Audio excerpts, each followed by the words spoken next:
Mari Compuché, Mari Puliamien, Compuwenui, habla Cristina Paillal en este espacio, en esta entrevista, en torno a la problemática que está ocurriendo en Colombia en este minuto. Así es que les damos la bienvenida desde el equipo de Revista Trasquintu. Revista Trasquintu también es un espacio que se declara abierto al diálogo y promueve el diálogo intercultural, pero que sin embargo estaba preocupado de las problemáticas que ocurren en todas partes del mundo y sobre todo en nuestro continente, la Via Yala. El día de hoy me encuentro junto al compañero Julián Báez Vega. Julián es ingeniero ambiental, es miembro de la Asociación Nacional de Jóvenes y Estudiantes de Colombia, AGECO, y del movimiento político de masa social y popular del centro oriente de Colombia. Fue representante estudiantil ante el Consejo Superior Universitario en el periodo 2018 al 2020 y del Consejo Académico en el periodo 2016 al 2018 de la Universidad Distrital. Fue vocero nacional entre el 2018 y el 2019 de la Unión Nacional de Estudiantes de Educación Superior, UNES. Julián, compañero, te doy la entrevista, te doy la bienvenida a este espacio de entrevista en Revista Trasquintu. También, bueno, nosotros desde el pueblo, desde un pueblo también chileno, mapuche, yo soy mapuche, pertenezco a un pueblo indígena aquí en Chile, en Gulumapu, nosotros le llamamos. Entonces también desde esta vereda de los pueblos que luchamos, desde esta vereda también de compartir un continente, compartir historia común, pues en Latinoamérica, en Abya Yala, todos compartimos historias muy similares, desde también desde el compartir la historia de lo que también han sido las revueltas sociales en las distintas latitudes de la Abya Yala. Te doy un abrazo, te doy la bienvenida de manera afectuosa, con mucha Nehuen, le decimos nosotros los lamienes, Nehuen es fuerza en Mapuzungún. Así que con mucho Nehuen y agradecer que hayas aceptado que hayas aceptado asistir a esta entrevista, sobre todo porque entendemos que la situación allá también debe estar muy compleja. Entonces, para nosotros también es un honor tenerte acá, Julián. Muchas gracias por la invitación, por aceptar esta invitación. Sí, bueno, buenas noches. Muchas gracias a Mercedes, como decimos acá en nuestra tierra, por esta invitación. Sabemos que el pueblo de Chile también vive muchas cuestiones y que incluso eso nos ha ayudado a entender un poco el panorama latinoamericano, que no es únicamente de algunos países, sino es una generalidad de nuestros pueblos, quienes han sido arrasados y explotados por tantas décadas por ciertos actores que incluso son comunes, solo que con distintas caras en distintos gobiernos y bueno, todo lo que hay detrás de ello. Entonces, no, muchas gracias por esta invitación, un placer estar en este espacio y que, digamos, Colombia tenga un espacio para poder contar realmente lo que está sucediendo, porque sabemos que muchos medios de comunicaciones tradicionales de otros países, pues lo que difunden es realmente una absoluta mentira y que nosotros no tenemos voz en muchos espacios. Entonces, no, muchas gracias por abrir este espacio y un saludo a todas las personas que nos están escuchando y a todo el pueblo chileno. Feley también, ok.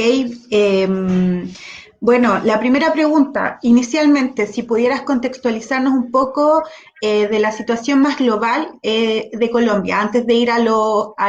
particular, que en el fondo fue como este nuevo como vuelco de movilizaciones tan como fuertes y de alguna represión como intensa por parte del Estado, si pudiéramos ir primero a lo global, ¿cuál es la situación? ¿Cuál ha sido la situación en Colombia en este último tiempo? Sí, Un digamos, panorama. la situación de Colombia ha sido una constante agudización de la crisis social y política e incluso militar, porque acá, digamos, existe aún una guerra y un conflicto armado desde los 50 del siglo pasado. Y en todo eso, pues ha habido un juego político por parte de las grandes economías y los grandes imperios, quienes son los que han puesto, digamos, las distintas presidencias que pues son abiertamente pues de derecha y estamos en un periodo ahorita nuevamente de un presidente de ultraderecha en donde pues se ha fortalecido el sector del paramilitarismo, digamos, la economía sigue estando con base en favorecer a los más ricos y los más millonarios del país y a la vez de que el ingreso transnacional de la economía pues venga a extraer los recursos que nosotros tenemos, y ahí es donde, por ejemplo, temas como el tema extractivista, pues se profundiza en varias de nuestras regiones, que incluso son las regiones incluso más pobres de nuestro país, que son sobre todo las periferias, ¿sí? Entonces, tenemos una política que favorece a estos grandes empresarios, unos gobiernos o un narcoestado, le hemos llamado en esta última época, con una figura que se ha denominado uribismo, digamos, expresidente Uribe, que Figura, estuvo en el disculpa, periodo, figura, ¿cuál fue el término que utilizaste? el narcoestado terrorista, más o menos, es como un término que podríamos calificar a estos gobiernos, que lo que han hecho es unas nuevas formas como de represión para mantener, digamos, mantenerse en el poder en Colombia, que ha tenido distintas caras desde antes de Uribe, digamos, no es que el uribismo sea el mayor problema del país, sino pues quienes están detrás de ellos, que realmente son los grandes empresarios del país, quienes han sido los que realmente se han beneficiado de este tipo de circunstancias. Y en todo este periodo, pues una política neoliberal en donde los sectores sociales y los derechos pues se han visto vulnerados gradualmente, la educación, la salud, el trabajo, a cada año, digamos, son indicadores pésimos que de pronto ahorita más adelante vamos a detallar algunos. Y bueno, la guerra contra el movimiento social también ha estado bastante pesada. Tenemos más de 1000 líderes sociales asesinados, más o menos del 2016, también un proceso de paz con una de las insurgencias que ha fracasado, también el asesinato a ellos ha sido constante. Entonces, la guerra aún se vive en bastantes territorios donde los paramilitares, que son como autodefensas ilegales, por decirlo así, de la derecha, pues han perseguido, han agudizado el tema del narcotráfico, y un gobierno que realmente está allí pendiente para que esto siga ocurriendo durante todas las regiones. Ok. Un poco más así como para iniciar. Y pues claramente la injerencia de gobiernos norteamericanos, de Estados Unidos, en una alianza internacional de Colombia, es un elemento estratégico en Latinoamérica, incluso tomando papel en el conflicto de otros países como Venezuela, que en estos momentos también está bastante tensa la situación en la frontera. Entonces Colombia, como ese gran país, creo, similar a Chile, donde pues hay un control norteamericano y mostrando todo lo que debe ser un país de Sudamérica arrodillado a los intereses de ellos. Ok. Y bueno, compañero, ¿cómo se ha vivido también el tema del COVID? ¿Cómo ya llevamos un tiempo importante y cómo ha tomado el Estado y estos gobiernos de ultraderecha, cómo ha sido el trabajo en términos como de políticas sociales para las personas, para esta crisis sanitaria que estamos viviendo, pero también como de crisis económica que ya ha sido como bien global? Sí, digamos que el tema del COVID lo que ha hecho es visibilizar mucho más el problema, por ejemplo, de salud pública que tenemos en el país, el tema de desigualdad económica que se ha desarrollado, y el gobierno ha aprovechado estas circunstancias de emergencia para que sus políticas pues se agudicen mucho más, y también la represión, digamos, que la gente esté guardada en sus casas, pues les ha permitido en el Congreso y en la presidencia pues montar muchas de sus políticas, incluso esta de la reforma tributaria que ha sido como la última, y una reforma de la salud que también se nos viene. Entonces, por ejemplo, el tema del sistema de salud, acá tenemos un sistema casi que totalmente privatizado a favor de grandes empresas que casi dominan EPS, quien manejan este servicio, y no es un derecho como tal. Entonces, en este periodo no se ha fortalecido el sistema de salud, y por eso el tema del colapso de nuestro sistema, incluso en estos momentos donde se le dice que la culpa es de la gente, pero realmente no se ha fortalecido el sector durante estos años ni en épocas pasadas. También las ayudas económicas que se han dado a la población, que en su mayoría, bueno, un gran porcentaje vive de la informalidad, es decir, del diario, o sea, trabaja a diario, con lo que recibe de sus ingresos, pues puede comer. Entonces, el encierro, pues muchas familias han dejado de percibir ingresos, han dejado digamos, de tener incluso ciertos alimentos en sus hogares, y el desempleo pues también ha aumentado, y nosotros como jóvenes también, digamos, nos ha afectado bastante. Entonces, en términos económicos, nosotros acá varios sectores se solicitaba un tema de renta básica, que es un ingreso que el Estado pueda garantizar a toda la población, para que no tenga que salir a exponerse, porque pues si uno sale no es porque quiera, sino porque en últimas necesitamos sobrevivir por medio del trabajo. Entonces, no hubo esa política, no hubo mayores aportes a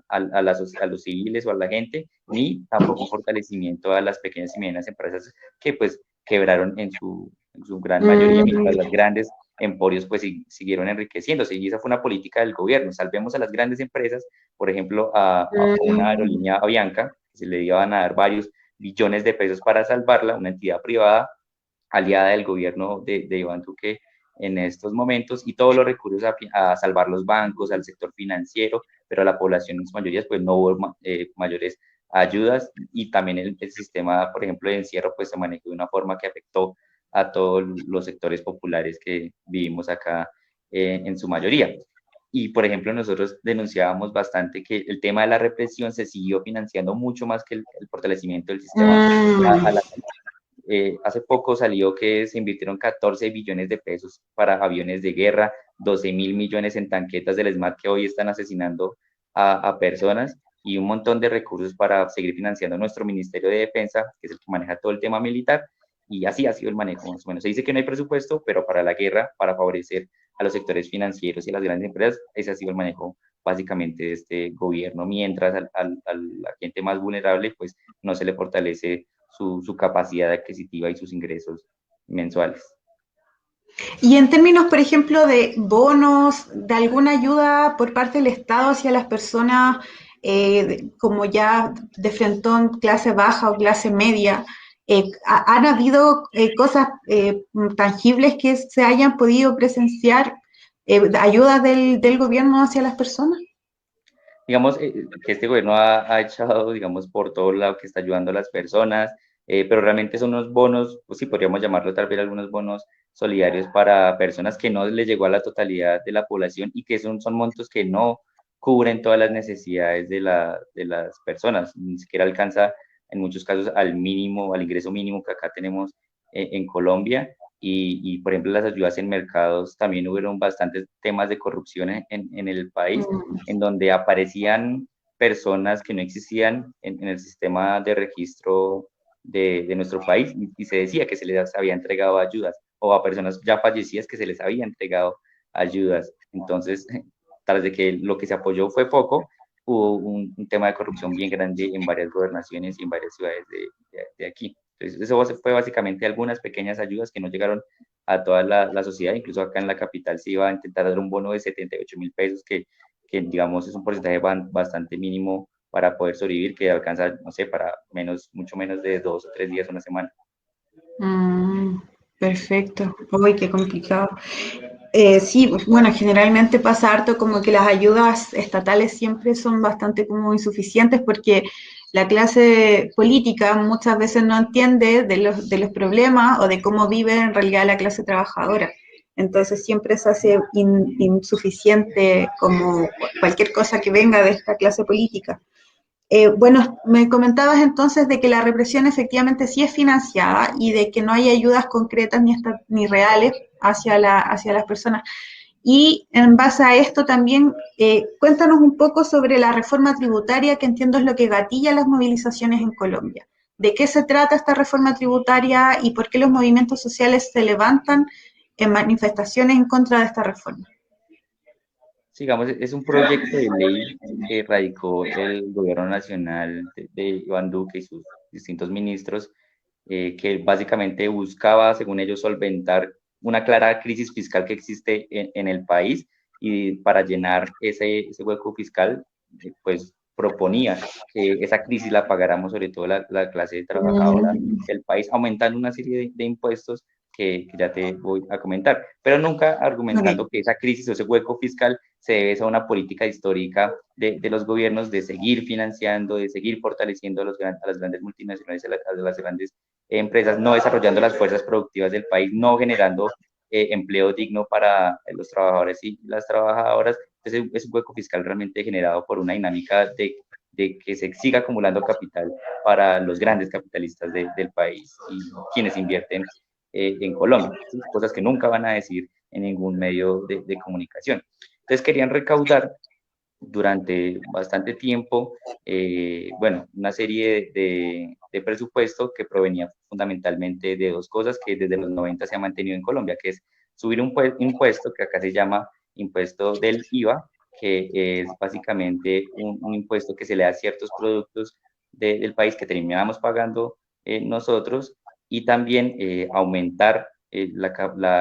impuesto a la renta, que es también lo que pagamos las personas naturales o jurídicas al Estado. Mientras se ha mantenido casi que una línea estable en términos de aranceles o de impuestos a las grandes empresas. Entonces, lo que buscaba esta reforma es, por ejemplo, recaudar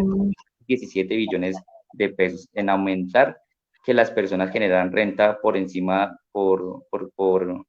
ingresos de alrededor de 4 millones, 5 millones hacia arriba, cosa que actualmente, digamos, no existe, y esto año a año irlo aumentando hasta llegar a un punto que las personas que ganen 2.5 veces el salario mínimo tengan que pagar y declarar renta como tal. Y a la vez, pues también estaba el aumento de lo que cubría el impuesto del IVA. Hubo toda una parafernalia de que iban a generar impuestos a ciertos productos de la canasta básica, fueron quitando algunos y le iban a poner impuesto al café, a algunos alimentos, pero se seguía manteniendo este impuesto que existe durante bastantes años acá, que incluso hay que evaluar que sin la reforma tributaria sigue existiendo estos impuestos que son desiguales e injustos para sobre todo nosotros como clase trabajadora. Y, por ejemplo, el tema de una sobretasa a la gasolina, que sabemos que si hay un impuesto a la gasolina, pues van a incrementar todos los costos de transporte y por lo tanto todos los costos de los alimentos. Entonces, era, entre otras cosas, esos aspectos, el estabilizar o, digamos, dejar quieto el ingreso, el aumento salarial a funcionarios públicos, a excepción de la política de la policía y los militares. O sea, y nuevamente el tratamiento de guerra con los funcionarios, incluidos maestros, sector de la salud, etcétera. Sus salarios durante este tiempo se va a quedar pausado, pero la policía y los militares sí va a seguir, digamos, teniendo su misma dinámica. Entonces, esta reforma tributaria realmente ponía pagar a nosotros la crisis con cada huevo que fuéramos a pagar, con cada alimento que estuviéramos consumiendo, pues pagaríamos ese impuestos, y además por ingresos que, digamos, no son tan altos, también la gente empezaría a pagar impuestos al Estado. Entonces, claro, esta reforma generó un sinsabor en todos los sectores sociales, en todas las organizaciones, quienes decidimos pues convocar a un paro nacional que claramente dijimos en principio no debe ser de un solo día, sino para tumbarla necesitamos mucho más, pero ese fue como el florero de Llorente porque venían otras circunstancias anteriormente. En 2019 también hubieron movilizaciones bastante grandes, el año pasado también con el tema de represión policial, que fue bastante reprimido aquí en Colombia. Ok. Julián, ¿y podrías comentar un poco acerca de las organizaciones sociales que llamaron a este gran paro nacional? Imagino que tienen que haber habido organizaciones estudiantiles, sindicalistas, feministas. ¿Cuál es el análisis o qué organizaciones ves tú que son fuertes, que lideran como estos movimientos sociales? Sigamos, el tema de organizaciones sociales pues es bastante grande aquí en Colombia. No es que haya un solo partido, no es que haya un solo movimiento, un solo sector que movilice a la gente, sino fue una confluencia con esta bandera en concreto que salimos a defender, y es que vamos a tumbar la reforma tributaria, que es uno de los instrumentos por el cual existe explotación hacia nosotros y hacia nosotras, pero sabemos que la apuesta de país pues debe ser mucho mayor, y lo que necesitamos no es que nos sigan dando migajas en términos fiscales y presupuestales, sino que realmente nosotros tengamos la capacidad de desarrollar una nueva sociedad y una nueva economía que no dependa de la explotación hacia nosotros. En ese sentido, en un principio, pues existen pues reuniones, organizaciones que se impulsa esta fecha, el 28 de abril, donde están incluidas las centrales obreras, claro, como un sector importante en el país. Incluso no hay una sola central obrera acá, alrededor de 3 o 4 centrales nacionales, los pensionados, que incluso una reforma también los iba a afectar. En Colombia solo tenemos la posibilidad de pensionar 2 de cada 10 personas, y a ellos también se les iban a incrementar los impuestos cuando tuvieran sus pensiones. Entonces también los sectores de los pensionados y pues las organizaciones sociales que a nivel nacional o a nivel regional pues tenemos trabajo político, donde entran la mayoría de sectores sociales. El sector estudiantil, tanto de colegios como universidades, también decidimos salir a apoyar, el sector de las mujeres, los sectores ambientales, los profes, el magisterio como tal colombiano que se denomina aquí. Bueno, toda esta confluencia se concretó en una fecha de paro nacional, pero que realmente fue la gente la que ha mantenido esto en los barrios y en las ciudades, que ha mantenido pues la movilización social. Entonces, todos los sectores, digamos, tienen una gran importancia, el movimiento indígena también y el movimiento campesino, que, digamos, nos caracteriza a nosotros porque pues son dos sectores también más golpeados históricamente, entonces el apoyo de todos ellos también fue fundamental para organizar la movilización, mantenerla y por sobre todo analizar qué es lo que eso nos viene de aquí en adelante. Ok. Y cuéntanos un poco, bueno, cómo se fue, en realidad, cómo se fue desarrollando el paro en sí, qué tanta adherencia tuvo, porque después bueno, se vieron varias imágenes en redes sociales de movilizaciones también, pero también al mismo tiempo de mucha represión. Entonces, ¿cómo se fue desarrollando y también cómo fue respondiendo la represión del gobierno ante esta movilización? Sí, digamos, todo empieza con una incertidumbre también incluso por parte nuestra y estamos ante una situación difícil que es la pandemia, pero es mucho más difícil este tipo de políticas que están aprovechando los gobiernos para imponernos actualmente. Entonces, con esa incertidumbre, con todos los cuidados, con los llamados a la gente en términos de los protocolos de bioseguridad, pues iniciaron las movilizaciones del 28 de abril en todo el país, desarrollándose en un principio, digamos, de forma normal o, digamos, habitual, pero con el miedo del Estado de que éstas crecieran y de tener, digamos, la acogida que tuvieron, digamos, todos los sectores salieron, personas que uno diría que nunca había salido a movilizarse, lo hicieron, la gente en sus casas, en los barrios, hablaban como del paro nacional, porque nos afectaba como a todos, entonces no fue como el paro de únicamente la gente que salió a movilizarse, sino el apoyo de toda la ciudadanía que por ciertas circunstancias no podía hacerlo. Las movilizaciones empezaron a dar y efectivamente empezaron los temas de intimidación y de seguimiento, incluso previos. Un día antes de empezar el paro nacional, intentaron hacer una supuesta incautación de cuestiones ilegales al movimiento estudiantil en las ciudades de acá, cuestión que no caló muy bien en la sociedad. Hicieron varios allanamientos antes de empezar las movilizaciones, entonces desde antes ya estaba ahí el seguimiento a los líderes sociales y el miedo y el terror que infundían por medios de comunicación. Y ya, pues, digamos, la policía y el SMAT, que acá es un escuadrón móvil antidisturbios, que así se denomina, que iba a ser transitorio, que se creó alrededor del 2000, si no estoy mal, y que se ha fortalecido presupuestalmente a llegar a un punto que es toda un arma de guerra para atender la protesta y sobre todo para exterminarlas de toda forma. Y este SMAT, esta policía básicamente, pues empezaron a amedrentar y a atacar a todas las movilizaciones del país, violando todos los protocolos, incluso internos de ellos, los derechos humanos, violando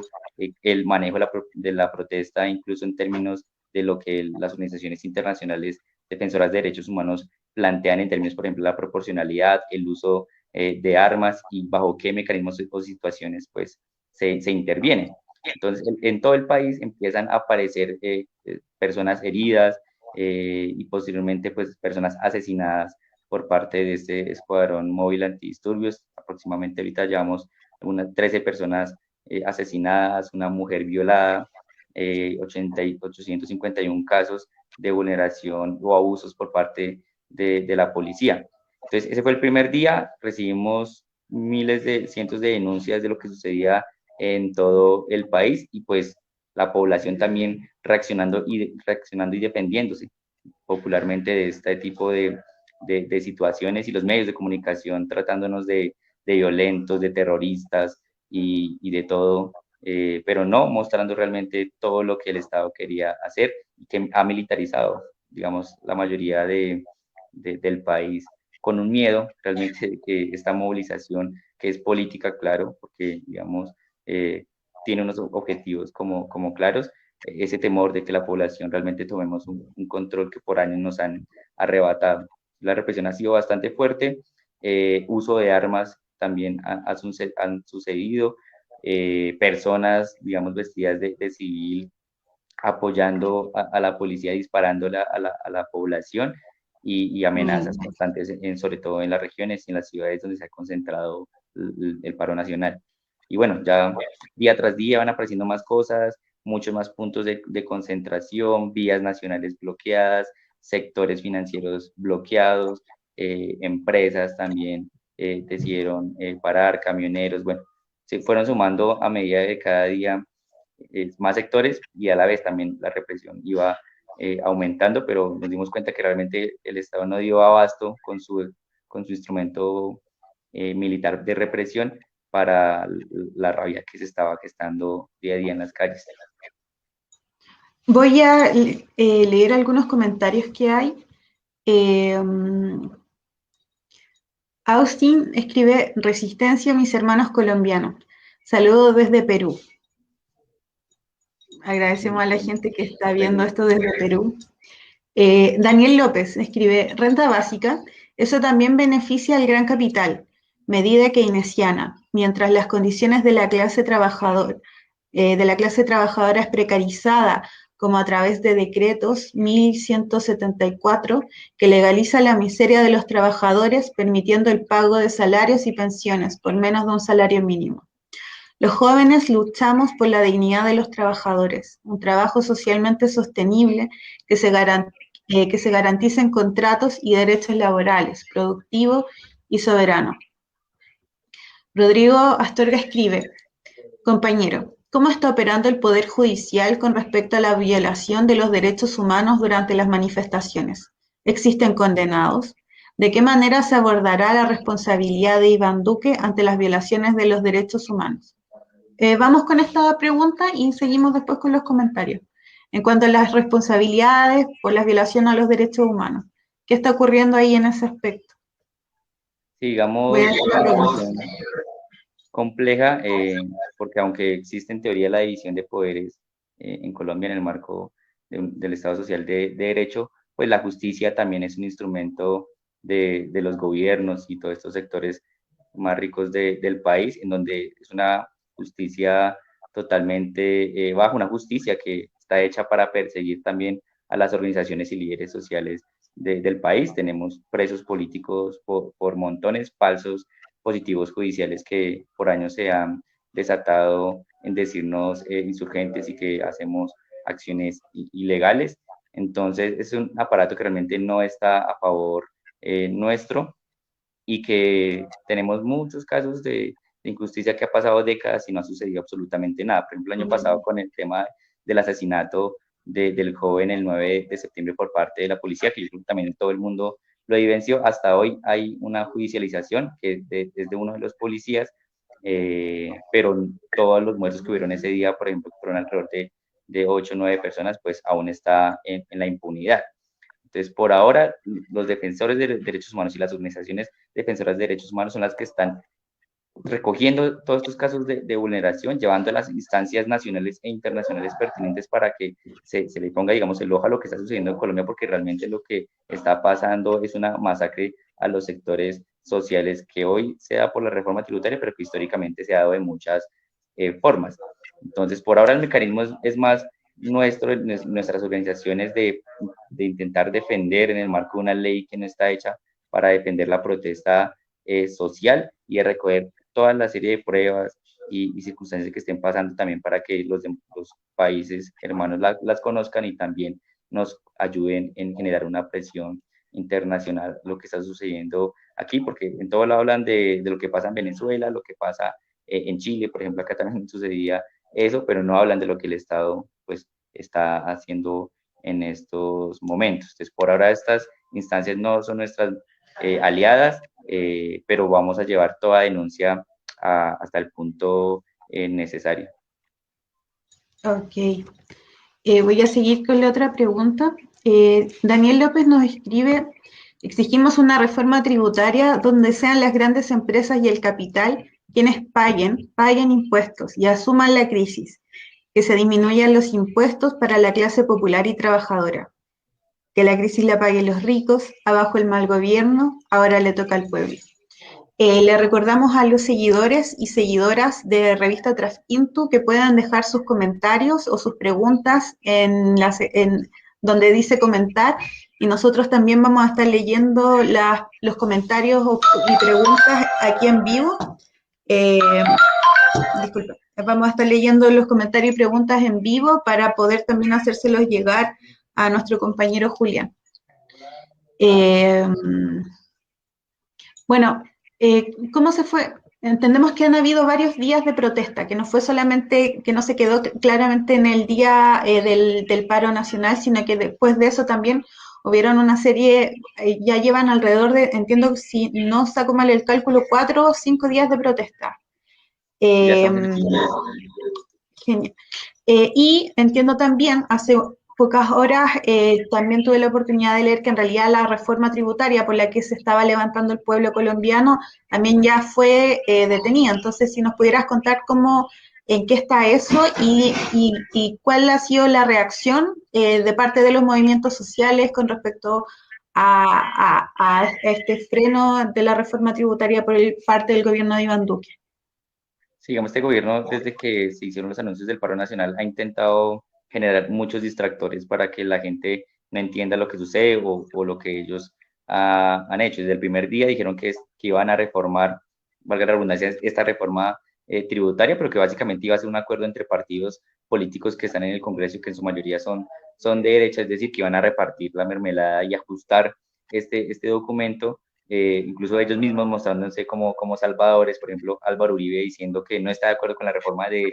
Duque, quien pues, fue finalmente el quien lo posicionó, y que iba a realizar los ajustes para que no afectara tanto a los trabajadores. Entonces, esto ha sido también un manejo político por parte del gobierno, en decir que ellos ponen la reforma que es lesiva, pero a la vez ellos mismos van a reformarla para que no sea tan agresiva ante los ojos de la comunidad. Entonces, con esa han estado desde el miércoles, van a reformarla, pero realmente pues la van a reformar es con los mismos sectores políticos tradicionales que existen, y no van a entablar un diálogo realmente con los sectores que en estos momentos pues están parando el país y que necesitamos, efectivamente, como decía el compañero Daniel, una reforma tributaria que realmente tenga nuevas normas fiscales para que no paguemos la crisis nosotros, sino que realmente sea el gran capital quien es el que ha generado la crisis, pues quien pague este momento. Entonces, y el anuncio que realiza el de hoy es que va a retirar la propuesta de reforma y va a reformar, sí, va a presentar un nuevo documento posteriormente. Es decir, que es un distractor para bajar la movilización o eliminarla en su totalidad, al mismo tiempo que dio la orden de militarizar y que el ejército apoyara a la policía básicamente en la represión y el miedo que está generando, pero el panorama no ha cambiado. Existe el mismo ejercicio de reforma tributaria, que le van a realizar modificaciones con actores ajenos a los movimientos sociales, y que sabemos que va a llegar un punto en que va a ser una reforma que vamos a terminar pagando, aunque en menores proporciones, pero nosotros de forma directa e indirecta, y no los más ricos del país. Y además que este no es el único punto que ha suscitado pues el paro nacional, es el principal en términos coyunturales de la reforma tributaria, pero por ejemplo ya se avecina también una reforma a la salud, que lo que busca es seguir privatizando y generando un monopolio en quien va a manejar este servicio. Y pues no olvidemos la represión que hemos vivido y que no se puede, pues digamos, olvidar de un día para otro, y que, digamos, no exista justicia como tal. Y también está, pues, en que necesitamos reformas estructurales en el país, necesitamos que, digamos, el gobierno esté de nuestra parte, que no va a ser posible con Iván Duque en el poder, o con todos sus amigos y con toda la derecha tradicional que existe. Entonces, por ahora, la respuesta ha sido el día de hoy, incluso con grandes movilizaciones y plantones en varias ciudades, porque esto lo que está intentando es simplemente desmovilizar a la gente. Claro, es un pequeño avance que se diga que se va a retirar la reforma, pero los mecanismos aún no están claros. Todavía nuestras peticiones no han sido escuchadas en su totalidad, y siguen asesinando pues personas en todos los territorios. Pues por ahora se mantiene el paro nacional, muchos más sectores se van a sumar y están programando y agendando nuevas movilizaciones para que realmente seamos escuchados y no simplemente tomados como infantilismo de que sí, ya lo escuchamos y vamos a hacer esto, pero a nuestra forma, que ha sido lo que siempre ha hecho el gobierno. Julián, ¿Cuáles son entonces las principales demandas que levantan desde los movimientos sociales en Colombia, de los movimientos sociales que llamaron también al paro nacional? Sí, digamos que la idea es que esta agenda o esta serie de elementos que se van a pedir se siguen alimentando por parte de todos los sectores sociales, porque podemos tumbar la reforma tributaria, que es un tema fundamental, pero la crisis social económica pues se va a mantener. Entonces hay una serie de peticiones, por ejemplo, como jóvenes tenemos una serie de peticiones, sector de educación, salud, etcétera, que se siguen recogiendo como tal, pero por ejemplo la reforma tributaria es básicamente una regla fiscal que favorezca a los sectores sociales y que la crisis pues la paguen los que la han generado. Y, bueno, por ejemplo, está el tema también de la reforma a la salud, el proyecto de ley 010 que está cursando en estos momentos en el Congreso, y que realmente necesitamos un cambio político en los gobernantes, quienes son los que han dado la orden de reprimir, en cabeza del presidente, el Ministerio de Defensa, y los altos mandos del ejército y la policía, quien pues deberían renunciar en estos momentos por la masacre y la crisis social que han generado durante estos días y durante todos estos años. Ok. Me gustaría, si nos pudieras también hacer como un pequeño panorama de cuáles son como los principales grupos económicos que podemos diferenciar en Colombia y cuáles son las actividades a las que estos grupos económicos en qué actividades se desenvuelven. Y hago esta pregunta también porque me gustaría saber, después de que nos contestes esto, cuál es el estado de las fortunas de estos súper ricos, porque, por ejemplo, acá en Chile se ha dado la situación de que en realidad los ricos, los grandes poderes económicos que hay en este país, post-COVID han aumentado su fortuna. Entonces, para allá quiero ir con esa pregunta. Sí, pues acá en Colombia ha habido un crecimiento de algunos sectores que se han fortalecido sobre todo en este milenio, sobre todo el sector financiero ha sido uno de los que ha crecido, y son varios actores y varias familias quienes tienen el control de estas entidades bancarias. Sarmiento Angulo, yo creo que es uno de los más conocidos, efectivamente, pues su fortuna ha crecido, con error a equivocarme, creo que está alrededor de los 12.000 millones de dólares su fortuna. Y bueno, los grupos Santo Domingo y una serie de allí familias que pues están enquistados en el sector financiero. También el tema de explotación minero energética en el país, que sobre todo son multinacionales las que llevan a cabo esta explotación de carbón, de oro, de gas, de todos estos pues, materias primas en últimas que después terminamos comprando a altos precios, lo cual es totalmente absurdo, con regalías que pagan pues a muy bajo costo, y los efectos, por ejemplo, ambientales que nos dejan son pues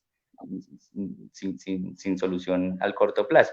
Entonces tenemos un sector financiero, un sector de explotación de materias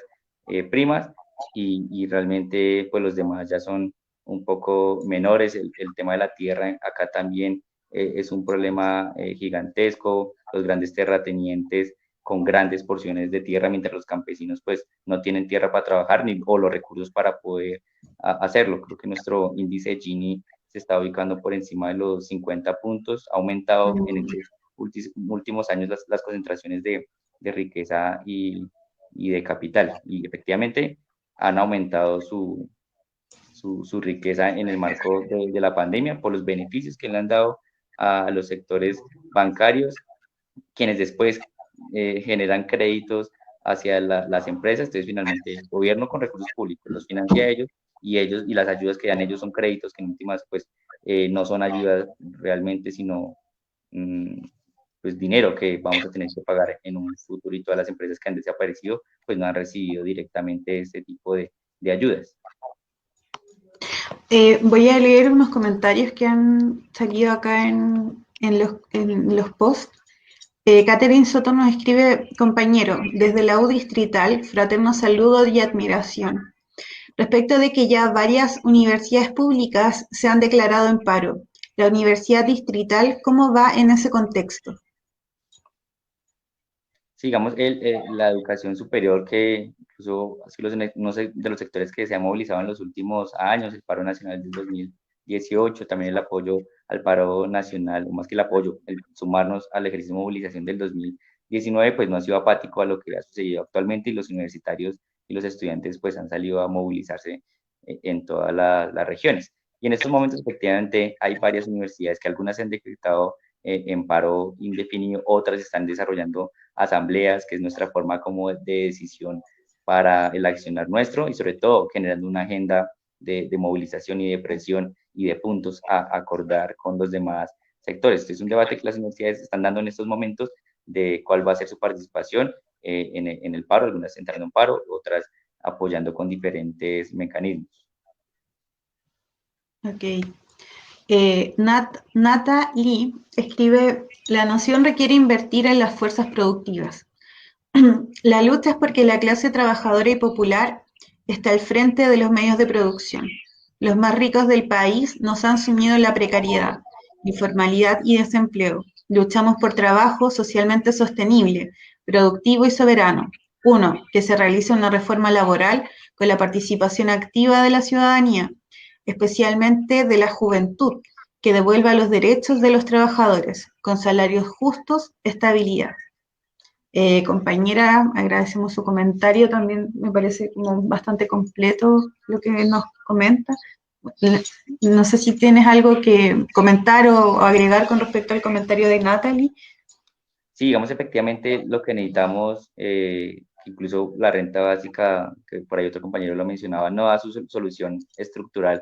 a los trabajadores y trabajadoras, quienes somos los generadores de riqueza de nuestro país. Entonces, lo que requerimos son esos cambios estructurales. Construimos democráticamente con todos los sectores que nos estamos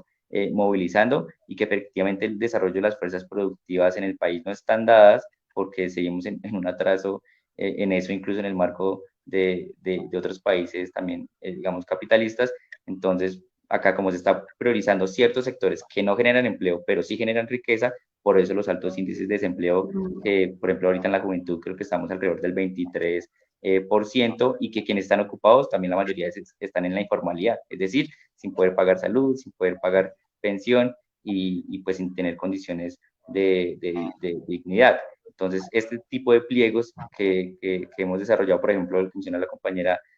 por parte de la juventud, pues requiere que la población pues, se apodere de ellos, y que entienda que esta lucha no es simplemente por quitar algunas políticas, sino realmente construir nuevas reformas y nuevos elementos sociales estructurales que realmente nos lleven a que toda la clase trabajadora pues tenga una condición de poder, y que todos tengamos derechos y condiciones aseguradas en todo ámbito: educación, salud, trabajo, etc. Eh, Rodrigo Astorga nos escribe, compañero, ¿de qué manera cree usted que se refleja explícitamente en Colombia la crisis de las democracias representativas? ¿Y qué propuestas se escuchan en las calles para solucionar aquella problemática? Sí, digamos, el tema de la democracia en Colombia, que no existe, porque nosotros entendemos la democracia mucho más amplia en el ejercicio que el pueblo es el que debería gobernar. Y es una democracia representativa fallida, porque ni siquiera los representantes que llegan a estas instancias cumplen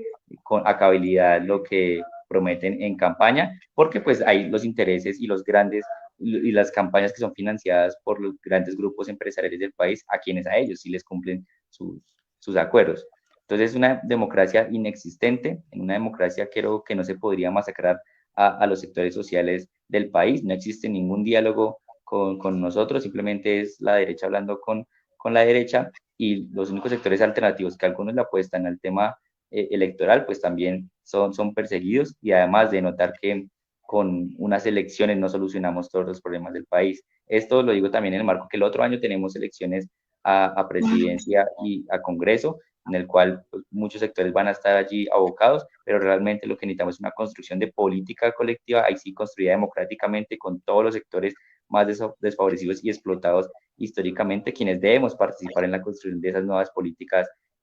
públicas, y no simplemente con nuestro voto ejerciendo nuestra máxima tema democrático, el cual queda bastante corto ante nuestras peticiones. Entonces, por ahora la propuesta es cómo organizamos a todos los sectores sociales del país, que sea por medio de las formas organizativas propias, por medio de las asambleas populares, por medio de la organización política y social de todos ellos, quienes podamos confluir realmente a una democracia más sólida y que recoja realmente los intereses de las mayorías. Que estamos caminando, incluso la movilización es una forma de construir democracia y el resistir ante esas políticas también es uno de los mecanismos más importantes en el marco de la democracia que defendemos y que por eso salimos masivamente a las calles. Ok. Eh, qué otras formas de desmovilización ves tú que hayan como emanado desde el gobierno? Entendemos, por ejemplo, este, esta traba ya, esta detención como de lo que significó esta reforma tributaria, pero sí han habido algunas otras formas que tú ves que el gobierno intente de llevar adelante para desmovilizar a los sectores populares. Sí, hay muchos instrumentos legales y legales que el Estado ha llevado a cabo para acabar con la movilización y con la organización. Y esto es un plan permanente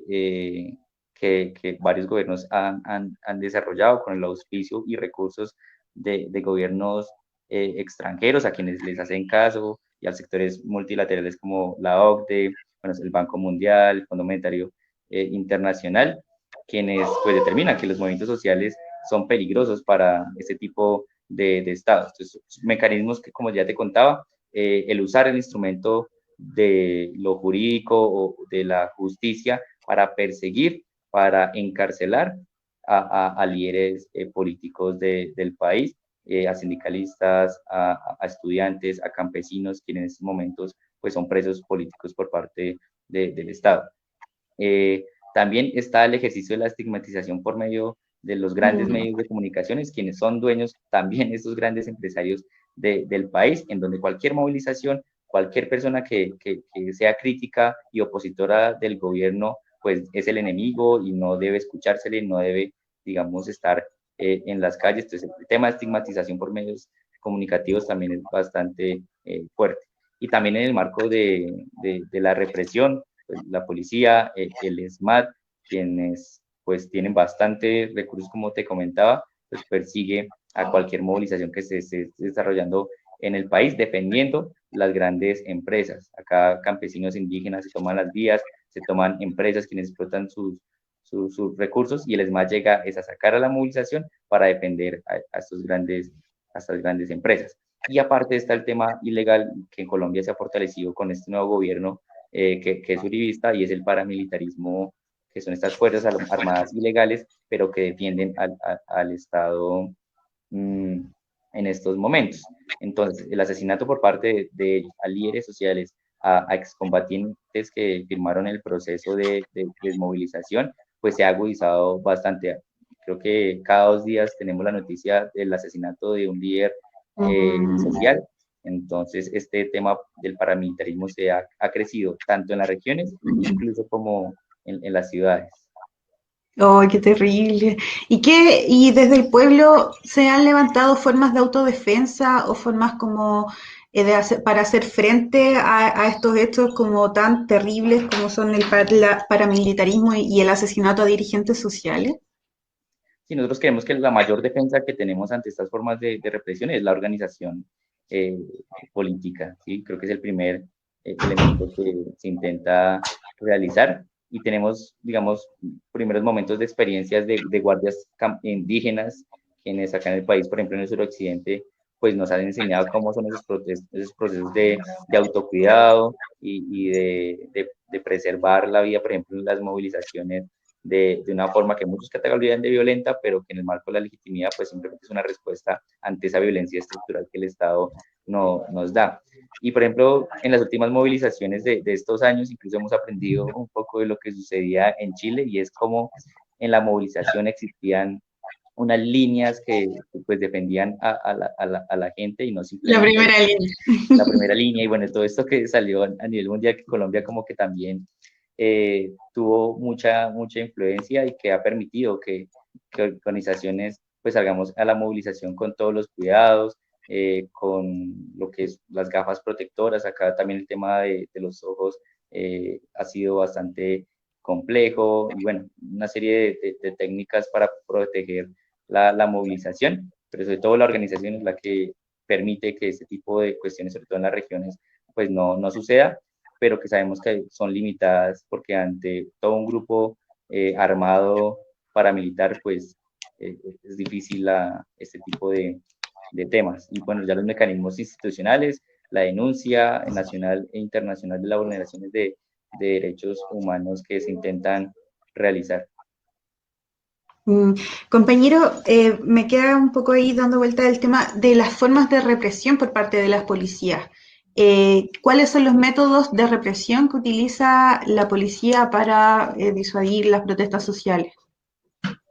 Sí, creo que en esto Colombia se ha especializado bastante porque tenemos un cuerpo especial de la policía para ello. Digamos, no solo la policía que tiene su escudo y su bolillo para reprimir, sino es toda una institución con recursos gigantes que yo le denominaría un ejército de guerra para las organizaciones sociales. Entonces, el uso de gases lacrimógenos, el uso de recalzadas que son ilegales en el país, que básicamente es como una bolsa o un proyectil que he llenado con lo que te encuentres, con puntillas, con balines, que es lo que ha asesinado a bastantes personas, a bastantes jóvenes. El último, pues, Dylan Cruz el año antepasado. Las aturdidoras, que son como bombas explosivas que también han afectado a la población y las han asesinado. Y pues ya los instrumentos, los carros, las tanquetas que acá denominamos, quienes lanzan proyectiles que simplemente con la caída, pues ya es un arma contundente Ah, que debería ser ilegal, pero está ese debate de que es un arma que puede ser contundente o que puede asesinar a una persona, que se ha demostrado que lo ha hecho. O sea, tenemos ya bastantes jóvenes asesinados por ella. Y bueno, son básicamente lo que este instrumento del ESMAD ha utilizado, pero que últimamente el uso de las armas de fuego también la policía ha ese fundado ante una población desarmada. mm. Y como para finalizar esta entrevista, me gustaría si nos pudieses comentar quizás algún caso de algún preso político que sea más visible o como más simbólico allí en Colombia, o de asesinatos, siempre como que hay alguna historia que resuena más o alguien que es un poco más, no sé, simbólico, por decirlo de alguna forma. Casos particulares, a ver si pudiésemos ahondar ahí un poco más. Sí, digamos, como incluso el Estado ha intentado normalizar este tipo de circunstancias y son tantas las personas que han estado en estos procesos, claro, hay ciertas personas que de pronto en medios salen más a relucir por su trabajo, pero pues te podría contar de varios. En estos momentos tenemos a un compañero preso político que trabaja en una región acá que es de los Llanos de Arauca, tiene un líder social, digamos, campesino de la región y que acompañó bastantes procesos de negociación, que en este momento está en la cárcel. Hace poco a algunos compañeros, después de 2 años de detención, los liberaron porque no les encontraron ninguna Mm. prueba como tal, pero hacen ese sistema. Lo sacamos 2 años o todo lo que dure este proceso judicial ilegal en muchas ocasiones, se le retiene, destruyen procesos y luego lo sueltan porque pues no existen pruebas que los manchen de lo que se les indica. Tuvimos el caso también de un profesor quien se le decía que estaba organizando a los estudiantes universitarios y que con su cátedra estaba influenciando a la organización política, el profesor Miguel Ángel Beltrán, por ejemplo, quien también después de mucho tiempo, digamos, lo soltaron. Acá han habido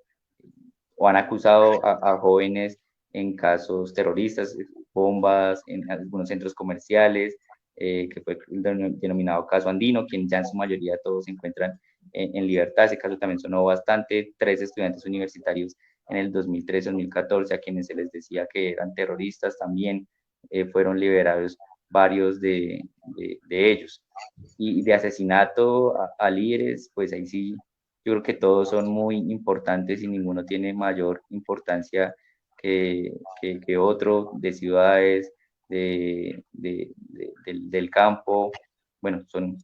bastante lastimosamente el listado que tenemos en estos momentos, y sin contar los 6.402 casos de falsos positivos de quienes están manchados, sobre todo el uribismo, incluso el presidente que recibió el Nobel de Paz. Entonces, pues que son jóvenes que en su mayoría se les mentía para que se les vistiera de guerrilleros y darlos en supuesta baja en combate por parte del ejército. Bueno, compañero, bien.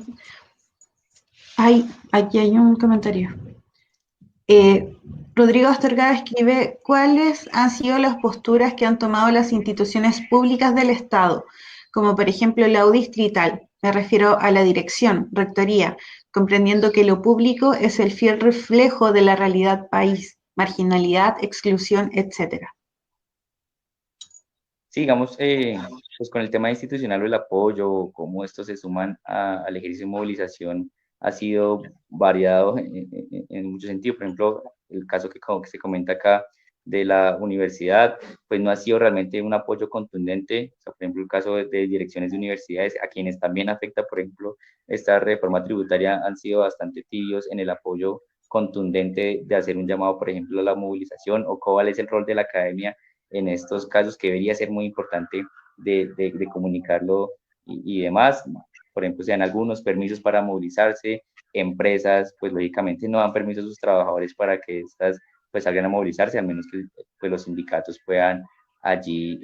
mediar, pero realmente las instituciones no han favorecido la movilización, sino ha sido pues la gente